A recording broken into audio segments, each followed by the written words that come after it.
Sinyal diskusi damai antara Amerika Serikat dan Iran di Swiss menguat. Media Amerika Serikat, Axios, menyebut utusan khusus Amerika Serikat, Steve Witkoff, sudah menuju Swiss.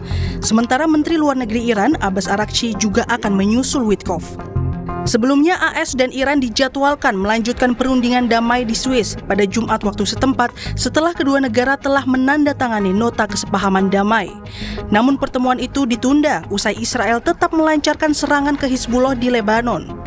Meski dikabarkan Israel dan Hizbullah sepakat gencatan senjata untuk menghormati nota kesepahaman damai Iran dan AS, namun militer Israel berdalih belum ada arahan yang diberikan.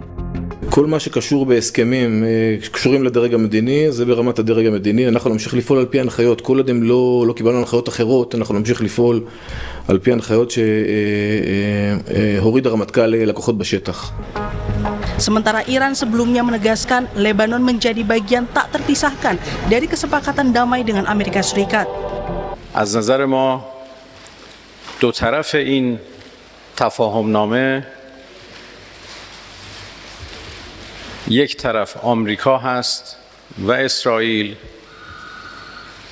و طرف دیگر ایران هست و حزب الله و خاتمه جنگ در لبنان بخش جدایی ناپذیر از خاتمه کامل جنگ هست و خاتمه جنگ مشمول خاتمه اشغال هم می شود بدون عقب نشینی نیروهای اسرائیلی از سرزمین‌هایی که در این جنگ اشغال کرده خاتمه جنگ کامل نشده. Perihal kesepakatan damainya dengan Iran, Presiden Amerika Serikat Donald Trump yakin dalam 60 hari sejak ditandatanganinya nota kesepahaman, kesepakatan dengan Iran akan tercapai. Jika tidak terwujud, Trump mengancam akan kembali serang Iran. And now we have an agreement that was signed last night. And it's 60 days. They have to make a deal. Otherwise, we will do things that won't make them happy. But I don't think it's going to get to that. I think it's going to be very good. Remember, if we do that, then all of a sudden you're not going to have the oil flowing out of the strait too quickly because people that own billion-dollar ships don't love missiles flying over them, don't love mines all over the water. Meski nota kesepahaman antara Iran dan AS sudah ditandatangani, namun perwujudan perdamaian yang sesungguhnya masih menjadi ujian dalam 60 hari ke depan. Membahas soal sikap AS dan Iran terhadap komitmen kesepakatan perdamaian, kita sudah bersama dengan Kepala Center for Intermastic and Diplomatic Engagement, Anton Aliabbas. Selamat malam, Mas Anton. Malam, Mas Ibrahim. Ya, kemarin kan kita dengar kabarnya penandatanganan kesepakatan ditunda. Tapi hari ini kita dapat informasi utusan AS dan juga Iran berangkat ke Swiss. Apakah ini sinyal damai menguat atau ada apa sebetulnya? Pertama, kalau yang nota untuk kita membahas 60 hari ke depan kan sudah ditandatangani oleh Presiden Iran dan juga Presiden Amerika Serikat ya, saat G7 itu kan sudah ditandatangani.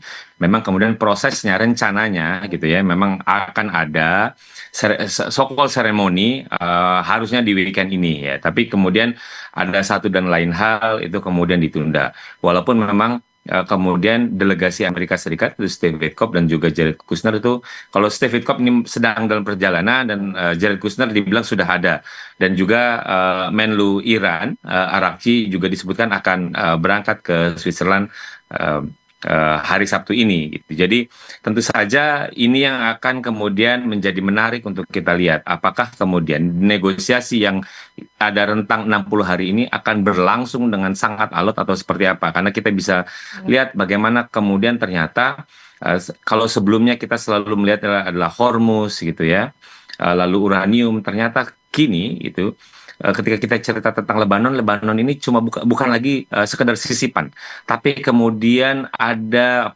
leverage baru yang digunakan oleh Iran sehingga kemudian Iran mengunci bagaimana kemudian ketika kita cerita tentang implementasi gitu ya dari yang sebelumnya sudah ditandatangani 14 poin itu kemudian menjadi sebuah prasyarat gitu. Jadi ini yang kita bisa lihat bagaimana kemudian kemungkinan alotnya negosiasi yang akan berlangsung di Swiss ini, Mas Ibrahim. Tapi apakah Anda melihat karena ketika tadi bilang Lebanon salah satu kuncinya ini, apakah Anda melihat memang ada upaya yang ekstra dari Amerika Serikat untuk bisa meyakinkan Iran soal Israel terhadap Lebanon ini?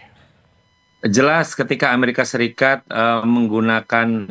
menghindari penggunaan diksi batal, tapi ceritanya adalah menunda, itu adalah bagaimana kemudian Amerika mencoba untuk mengelola tekanan domestik, bahwa kemudian Amerika Serikat itu terlalu royal gitu ya kepada Iran, dan di sisi lain mereka juga ingin menyelamatkan muka Trump sebagai juru damai gitu, jadi pembawa damai gitu. Jadi saya melihatnya memang Amerika, dan terutama dalam hal ini adalah pemerintah Trump, itu mencoba ingin semakin menunjukkan itikat baik. Jadi ini mereka merasa ini adalah cara mereka untuk kemudian melunak dan mengambil hati Iran. Walaupun Iran kemudian tahu bahwa ini Israel dalam hal ini adalah terus mencoba untuk menggagalkan gitu, dan itulah kenapa kemudian Iran memaketkan, jadi semakin memaketkan cerita tentang Lebanon dalam perundingan untuk dalam konteks implementasi dari 14 poin ini. Ini yang memang bagi saya akan sangat pelik, apalagi misalnya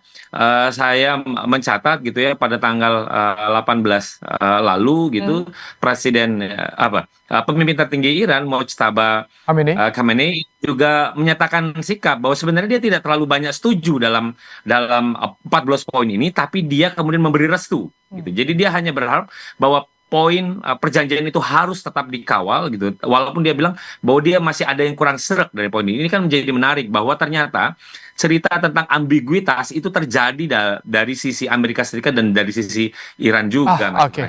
Mas Anton, tapi sebetulnya jika tadi kan Amerika Serikat tak mau bilang kalau perjanjian ini atau kesepakatan ini batal, namun ditunda. Nah, kalau misalkan memang kesepakatan Iran dan juga AS yang saat ini dibangun runtuh misalkan, dampaknya bagi Amerika Serikat apa sih? Kok sampai effortnya begitu keras? Ya, jelas bagi Trump ini lagi banyak dapat tekanan gitu. Satu, bahwa dia mendapat citra gitu ya di mata publiknya, dia terlalu royal, itu satu.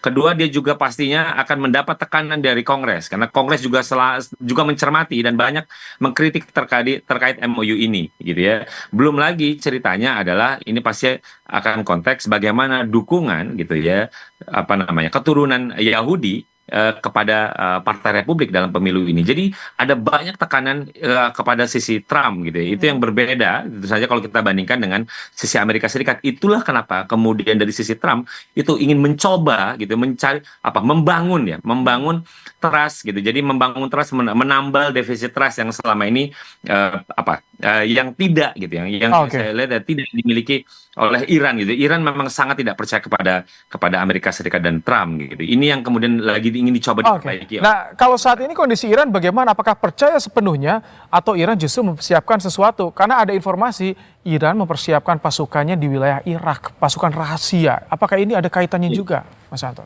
Bagi saya, ketika Mojtaba menyatakan bahwa dia tidak setuju sepenuhnya, itu menunjukkan posisi bagaimana cerita defisit trust itu masih terjadi di Iran. Itu titik gitu. Jadi saya pikir itu adalah sebenarnya sinyal bagaimana sebenarnya posisi di Iran, mereka belum bisa menerima secara utuh, satu. Kedua, masih belum bisa mempercayai bahwa Amerika Serikat itu punya etikat baik akan memenuhi 14 poin itu. Itulah kenapa kemudian mereka selalu bersiap-siap dan semakin dikunci bahwa Lebanon menjadi prasyarat dari implementasi 14 poin gitu. Jadi di satu sisi kan mereka dijanjikan akan ada misalnya unfrozen asset, lalu misalnya ada persetujuan untuk mendapatkan dana misalnya 300 miliar US dollar. Ini kan mereka masih sanksi apakah Amerika akan mematuhi dan lain-lain. Karena itulah kemudian ini coba untuk dikunci ya. Dia tahu bahwa posisi Trump yang jauh lebih kejepit ketimbang Iran. Jadi Iran yang kemudian makin mendesak. Jadi hari ini Arakci kalau misalnya dia memang jadi datang ke Switzerland, jadi ke Swiss, itu dia akan semakin menekan, semakin minta garansi bahwa 14 poin ini akan dijalankan oleh Amerika Serikat, dan kalau bisa memang dijalankan dulu sebagian. Sebagai itikat baik bahwa kedatangan mereka ke Swiss itu tidak cukup gitu. Jadi mereka membutuhkan hal yang lebih untuk meyakinkan diri gitu. Gitu. Mas Ibrahim. Baik, terima kasih untuk ulasannya Mas Anton Ali Abbas, pengamat militer dari Chile.